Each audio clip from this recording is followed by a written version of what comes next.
Hi everyone, this is John Sneisen here from World Alternative Media, and we're still in beautiful Phoenix, Arizona, and we're at, of course, the Freedom Force International Annual Congress. And I'm here with one of my fellow Leadership Council members, Alan Myers. And Alan, he is a fantastic guy. He has a very interesting idea about the monetary system that we've discussed a lot of times over the phone. And why don't you tell our viewers just a little bit about your background first, and then we'll get right into your idea. Thank you very much. My name is Alan Myers. I am a CPA, forensic accountant. Forensic accountant is a type of accountant who winds up digging into records, banking, financial, accounting, to determine exactly what happened.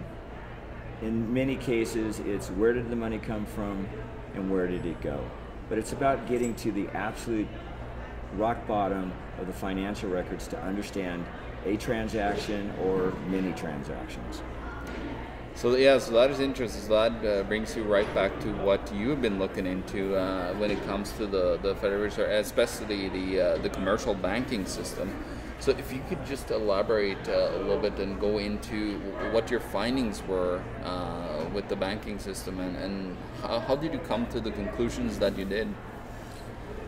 One of the sources that led me actually to begin to really look at the basics or the fundamentals of commercial banking, I have to thank Ben Bernanke. Ben gave a 4-part lecture to students at the George Washington University School of Business back in March of 2012. I downloaded the 4 videos. I actually was able to get transcripts of what he said, which meant I didn't have to take notes. I could just simply highlight. In the 4th lecture, he describes what the Fed, and when I say Fed, I mean the Federal Reserve System, what the Fed did to help the economy post-2008. And what the Fed did was it went out and acquired $2 trillion worth of interest-bearing debt obligations of the U.S. government, treasuries. He then asked the students, you're probably wondering how we paid for this. And I can't believe he's going to tell us. He goes on to describe basically a journal entry. And if you understand basic bookkeeping, you understand that the journal entry would be a debit to the asset, U.S. treasuries. It's an asset on the books of the Fed. And they credited or increased the bank that they acquired the treasuries from, their reserve account. Ultimately, the Fed acquired $2 trillion worth of treasuries with nothing more than journal entries, or as I like to say, fingertips on a keyboard. When I realized that the Fed could get anything it wanted by creating journal entries and posting them, it got me to start thinking about commercial banking. And to that, I finally figured out I had to learn about what really is or isn't money in the system. And what is money in the system, the vast majority of what's called M1, that's the basic supply on-demand money. The basic supply of money, the vast majority of it is electronic digits in banking computers. It's nothing more than credit entries in checking accounts. And what I've come to find out is that, and pretty much everybody is in agreement, banks create money when they book or post journal entries for a loan that they're making to a depositor. This is how money is added to the supply. Most people think that's where the money creation for banks stop. It's not where it stops. Banks create money when they satisfy expenses. Banks create money when they acquire assets. That's what banks do. They create money. They literally, by definition, if you look at what is and isn't money in our United States monetary system, they literally have no money of their own. They only have reserves. Really, yeah. So it comes back to that interesting point that you were talking about, that yeah, they don't really have money whatsoever. They had just reserves, as you said. So when it comes to like the commercial banks, like how, like, are they committing something? Are they doing anything illegal here? When a bank creates money by making a loan, that's allowed by the system. I don't believe based on my reading, that banks were ever intended to be able to create money to acquire assets or satisfy expenses. When they satisfy an expense, and I say satisfy instead of pay, when they satisfy an expense that is tax deductible, they will use that tax deductible expense to reduce their taxable income on their regular C Corp tax returns. I believe this would be tax fraud, because if anybody else in our system did this, if we deducted expenses that we never could, would, or will pay for, that would be a big problem in the US. Banks simply create money to get whatever they need. Yeah, and what you said on top of that, they actually are committing tax fraud. That you and me as regular people, we would be literally in prison for it, but they get away with it.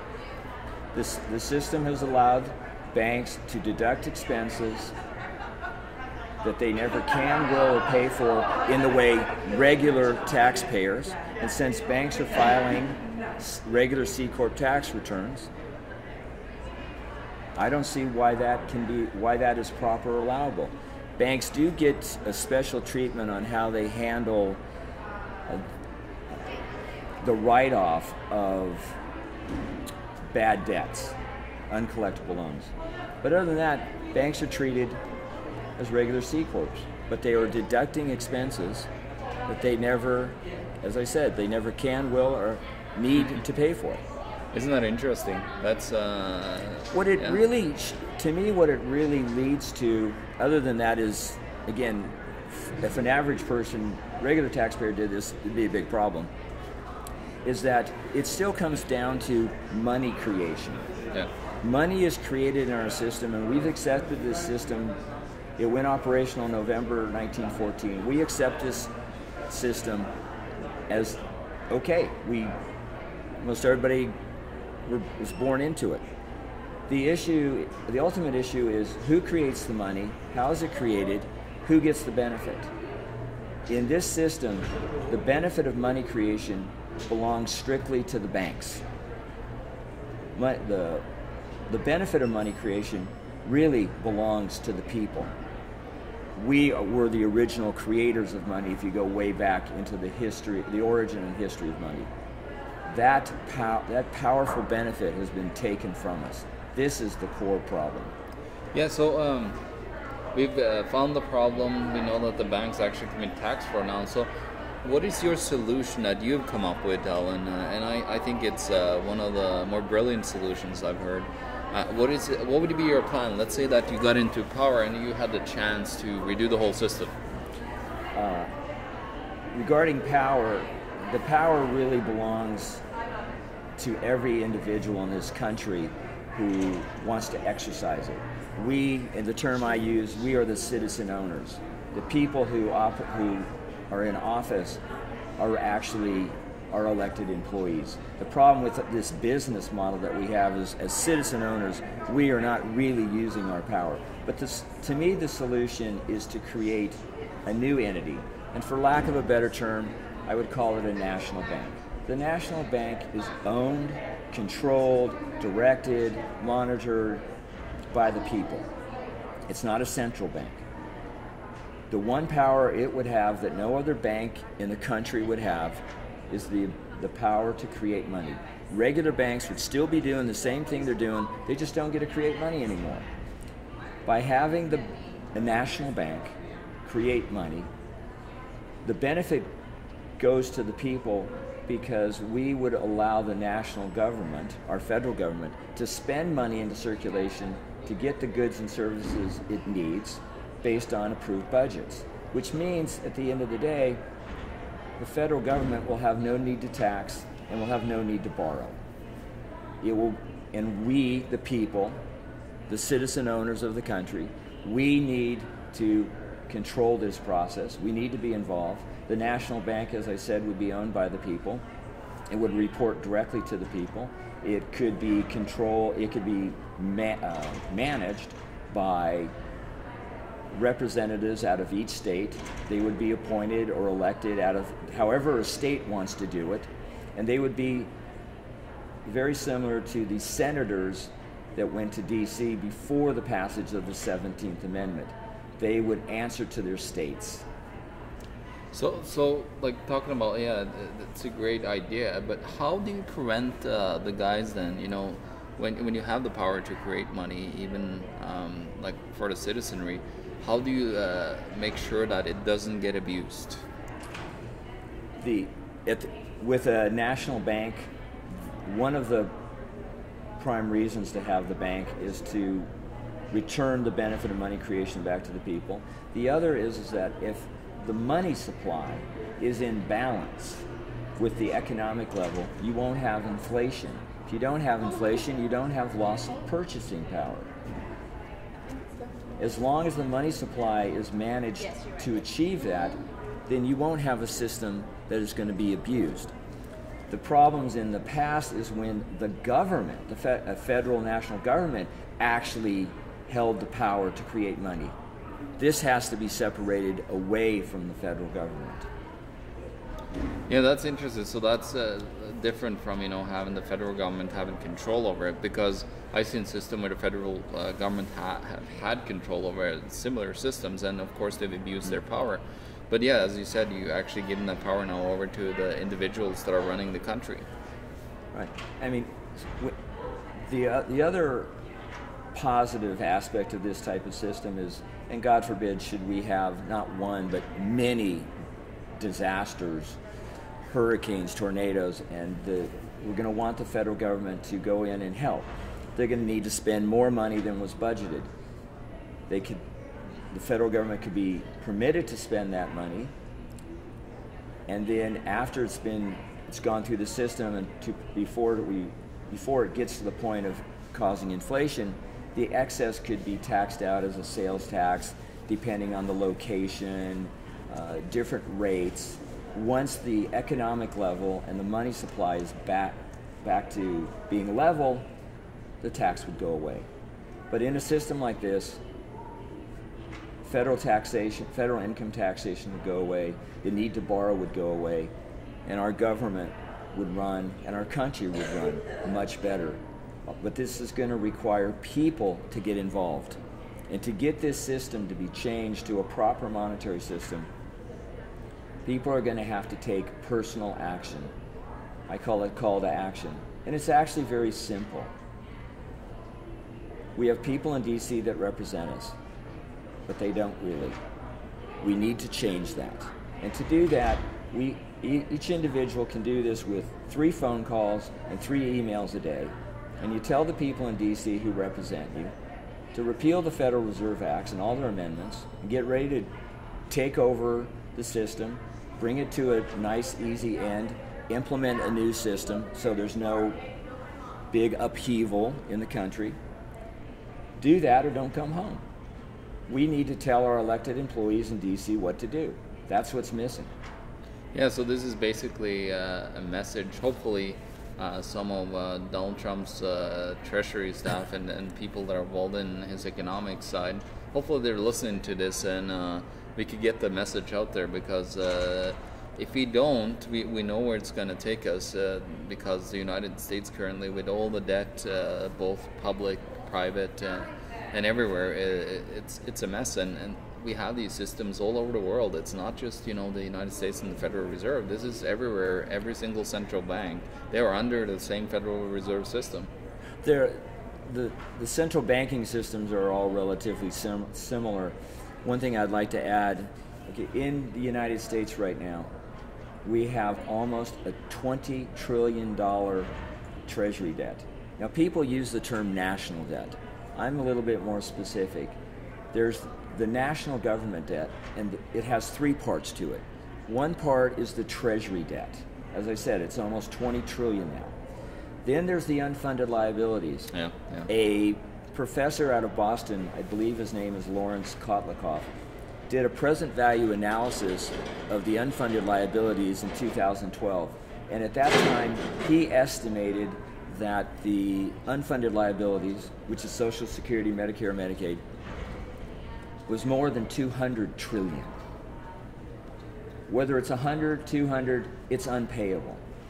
The third thing that is in our national government debt that people are not talking about. It's called loan guarantees. Our government, and I don't know how many, I just saw the last one, our government guarantees loans for other countries to be able to go out into the international market to borrow. The last one we did was for Tunisia. It was $500 million. I believe this was the third time in 6 years that our government guaranteed loans to Tunisia. Really? The problem with this loan guarantee is that we, the people, are on the hook for 100% of that debt, principal and interest. This is just one of many, many loan guarantees that are out there. That's national government debt. To me, national debt is the national government debt plus all the debts owed by the states, the counties, the cities, the municipalities, the people, and the businesses. That's national debt. And all national debt can only be satisfied from one source, the people. Yeah. There's not enough money in the system to pay off all the debt. This is what the Federal Reserve System has given us. And just to bring that point home, Milton Friedman, Nobel Prize winning economist, was quoted as saying, paraphrasing it, that the Federal Reserve definitely caused the Great Depression. He wrote a book. His co-author, Anna Schwartz, another economist, agreed with him. In 2002, at an event commemorating the 90th birthday of Milton Friedman, Ben Bernanke, then a member of the Board of Governors of the Federal Reserve System, gave a very long speech. And at the end of this speech, Dr. Bernanke was quoted as saying that regarding the Federal Reserve System, what Milton and Anna said was correct. You're right, we did it. We're very sorry, but thanks to you, we won't do it again. This is somebody from the inside looking out, telling everybody who's listening that the Fed definitely caused the Great Depression. And it's still in business, it's still in control, and it still allows banks to create money to not only make loans, but acquire assets and satisfy expenses. This is the system that has to go away, and only we, the people, can get it to go away. Exactly. So, Alan, how can people find out about your work? Right now, if they could, just contact you directly. Oh, totally. And then we'll work it out. Yeah, no, totally, and I'll forward them if you have interest about this and all the journal entries that we talked about and so on. Alan can, through me here at World Alternative Media, just send us a message and we will forward you the information and get you in touch with Alan so you guys could discuss this, because it's a very prevalent issue. We know that the system is unsustainable. It's going to fail if we don't do something about it. So it's a great idea. This is John Sneisen, Alan Myers. We're sounding out from World Alternative Media. You can check it out on Facebook, Twitter, and YouTube. And of course, if you see below as well, you can support us on GoFundMe or Patreon. We always need help to put out reports like this and be able to travel around the country. So John Sneisen from World Alternative Media. Find the truth, be the change.